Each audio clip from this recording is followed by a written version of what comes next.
అవునవును. నేను ఏదైనా మధ్యలో మాట్లాడుతాను, నేను మాట్లాడాడు మధ్యలో మాట్లాడకూడదు, చెవులు మాత్రమే పని చేయాలి, ఇంకేమి పని చేయ. మధ్యలో నువ్వు వస్తే పోయింది, దొబ్బింది, అది మ్యాటర్.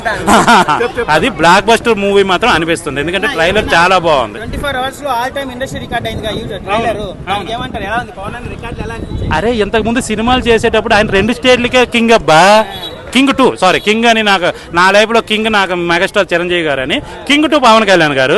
ఇప్పుడు రాజకీయాలకు వచ్చిన తర్వాత ప్యాన్ ఇండియా రాజకీయ నాయకుడు అబ్బా ఆయన.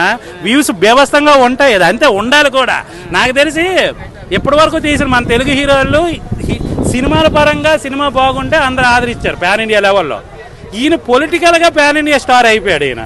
ఇప్పుడు ఈ సినిమా రిలీజ్ అయిన తర్వాత అన్ని లాంగ్వేజ్లకు ఆదరిస్తారు, అటు కర్ణాటక కావచ్చు, ముంబై కావచ్చు, ఢిల్లీ కావచ్చు, మహారాష్ట్ర కావచ్చు. ఇప్పుడు పొలిటికల్గా ఆయన ఎక్కడెక్కడైతే వెళ్ళారో ప్రసారాలకి, అక్కడ అన్నింటి దగ్గర కూడా మంచి ఫాలోయింగ్ ఉంది, అన్నిటికీ మంచి క్రేజ్ పెరిగింది. కాబట్టి సినిమా బేబస్తమైన సినిమా బాగుంది కాబట్టి, బాగుంటుంది కాబట్టి డెఫినెట్గా ఇది ప్యాన్ ఇండియా లెవెల్లో మంచి